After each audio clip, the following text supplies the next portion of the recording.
إن الحمد لله نحمده ونستعينه ونستغفره ونعوذ بالله من شرور أنفسنا ومن سيئات أعمالنا. من يهده الله فلا مضل له ومن يضلل فلا هادي له. وأشهد أن لا إله إلا الله وحده لا شريك له، وأشهد أن محمدا عبده ورسوله صلى الله عليه وعلى آله وأصحابه وسلم تسليما كثيرا. وبعد، فلله الحمد على من وأفضل وله الشكر على ما أعطى وأجزل. Ndugu Islam, Allahu azza wa jalla ni karim, na ni katika ukarimu wake anataka akampe mwanadamu neema na starehe za hali ya juu katika janna, na ni katika ukarimu wake anataka muokoe na vitisho na fadhaa kubwa ya siku ya Kiyama. Annasu ala qismain, watu siku ya Kiyama watakuwa katika namna mbili. Wa namna ya kwanza furaha, hawana huzuni, wamo ndani ya neema, nyuso ni nyeupe, nyuso zao zimejaa furaha, wanasubiria neema za Mola wao. Hizo ndo nyuso nyeupe siku ya Kiyama. Na wengine watakuwa na nyuso nyeusi, hofu imewatawala, fadhaa kubwa, tadhunnu an yuf'ala biha faqira. Nyuso hizo zina hakika na zinasubiria tu zifanyiwe kitendo kibaya cha kuvunja uti wa mgongo. Adhabu ya akhira ni kubwa na starehe za janna pia ni kubwa. Basi ndugu zangu Waislamu, kwa ukarimu wa Allah akaiteremsha Al-Qur'anul Karim imzindue mja, imwonyeshe njia aweze kufanikiwa. Kutokana na ukarimu wa Allah akaweka misimu ya watu kutajirika katika maisha ya janna na kuongeza mema yao yawe mengi, ili mema yazidi uzito wa maovu, waja wafanikiwe. Fa amma man thaqulat mawazinuhu fahuwa fi 'ishati radhiya, ama yule ambaye mizani yake ya mema itakuwa nzito, huyo atakuwa katika maisha yenye kuridhiwa. Wa amma man khaffat mawazinuhu, ama yule ambaye mizani yake ya mema itakuwa nyepesi, fa ummuhu hawiya, huyo mama yake ni moto wa jahannam. Wama adraka ma hiya, ni kitu gani kitachokujulisha nini huo moto? Narun hamia, huo ni moto unawaka vikali sana na unawaka kwa vishindo. Moto wa jahannam unanguruma, moto wa jahannam unakaribia kuchanika, yani ubaguke baina yake. Takadu tamayazu min alghayth, unakaribia yani ubaguke, ule moto ujiache baina yake, ujitenge, kwa sababu wenyewe unalana. Takadu tamayazu min alghayth, kwa sababu ya hasira. Kullama ulqiya fiha fawja, kila kundi ikitiwa mle ndani ya watu waovu, walinzi wanaiuliza alam ya'tikum nadhir, wasimamizi wa jahannam watawauliza alam ya'tikum nadhir, kwani hajakujieni mwonyaji duniani?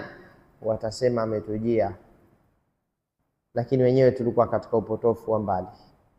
Watajuta, watasema lau tungekuwa tunasikia au kutumia akili, lau kunna nasma'u au na'qil ma kunna fi ashabi sa'ir, singekuwa katika watu wa jahannam hivi sasa. Kwa hiyo watu walipoteza fursa zao ndani ya dunia, yakatawala majuto katika maisha yao ya akhira.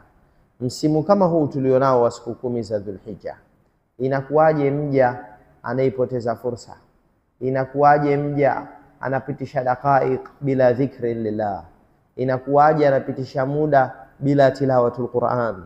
Inakuwaje ana katika masaa bila ya tahajjud, bila ya siyam, a'mal, khairat, adhkar, sadaqat? Yatakuwa ni majuto, kwa sababu ni siku chache, siku zinazomalizika. Ni msimu ambao hujui mwakani kama utaupata. Mauti yanawanyakua vijana na wazee, watu wanaondoka hali ya kuwa wanaenda kujuta akhira. Kumbe walipitisha 10 wakalichezea, waliipitisha siku ya Arafa wakaichezea. Haya ni masiku yanataka ijtihad. Allah anapenda watu wenye bidii, watu wenye himma. Hakuchagua mitume ila watu ambao nyoyo zao kubwa na bidii zao zilikuwa kubwa. Waliteuliwa, Allah anasema walikuwa ni watu ambao ulil aidi wal absar, ni watu wenye nguvu sana katika ibada, halafu wana uoni mkubwa wa mbele, waliathirika na akhira. Leo sisi tuna uoni wa kuangalia mustakbali wa maisha ya miaka 60, tuna 70. Nitajenga vipi nyumba nzuri zaidi? vipi nitavaa mavazi mazuri, vipi nitastarehe kutafuta wanawake wazuri. Kumbe ndugu zangu Waislamu, uhai huo wa dunia ni uhai mfupi wa uongo, ni uhai wa udanganyifu usiokuwa na ukweli. Maisha hakika ni maisha akhera. Kila mmoja anatakiwa apanie katika hilo 10. Kila mmoja ajipinde, kila mmoja alete tauba. Maulama mpaka wamezungumza kaifa tustakbalu hadhihi al-ayyam al-ashr, zitapokewa vipi? Yani hata hujaingia unajipanga vipi? Unajipanga kwa toba, ili toba ifute dhambi. Ikifuta dhambi, dhambi ni vikwazo vya tawfik, dhambi ni vikwazo vya kufanya kheri. Mara ngapi watu wanamenyimwa kheri kwa sababu ya dhambi? Sufyan Thauri anasema adhnabtu dhanban fahurimtu qiyam al-layli 6 ashhur, nimefanya kosa moja nikanyimwa qiyamul layli miezi 6. Dhambi moja inaweza ikamfanya mwanadamu anyimwe siyam, aione ngumu, haiwezi. Kila akijipanga inamshinda, anyimwe qiyamul layl, anyimwe tilawatul Qur'an. Kuna watu wamenyimwa tilawa, una katika mwaka hajawahi kufungua msahafu. Asili yake ni dhunub zile. Kuna mtu alikuwa keshaanza kablia na baadia, mara kaziwacha, sasa hivi miaka 3. Jumba la dhahabu katika janna analiwacha hivi hivi. Hadithi sahihi inasema atakaye dumisha raka 12 za kablia na baadia kila siku, huyo Allah anamjengea nyumba janna. Hadithu sahih. Lakini hata hizo amefika mahala kuziwacha, na sheitan kashakuwa sasa ana tamaa mpaka juu ya sala zake za faradhi. Vipi atamwachisha? Kwa sababu kashamweza katika sunan na nawafil. Kama kulikuwa kuna msimu hasa wa kuanza kablia na baadia katika maisha, basi ni 10 hili. Kama ni kujizoesha na siyamu hasa, halafu baada ya hapo angalau niishike Jumatatu na Alhamis na ayyamul bid, basi iwe siku 10 hili. 10 hilo litamalizika. Sheitani linamuuma kwa sababu Allah ametoa fursa kubwa, fursa ya kupunguza usingizi, fursa ya kupunguza matamanio, fursa ya kujipinda kwa ajili ya Allah. Said ibn Jubair alikuwa akifanya jitihada mpaka yeye mwenyewe anashindwa juu ya jitihada ile, jitihada kubwa. Huyo ni mwanafunzi wa Abdullah ibn Abbas, ni katika wanavyuoni wa umma huu. Kana yajtahidu ijtihadan shadidan hata ma yakadu yaqdiru alayhi, alikuwa akifanya jitihada kubwa mpaka anakaribia kuwa anashindwa, yani hakaribii kuweza yale maazimio yake. Maazimio yalikuwa makubwa. Tuombeni sana Allah dua kwamba atufungulie milango ya tawfik, atupe azimio.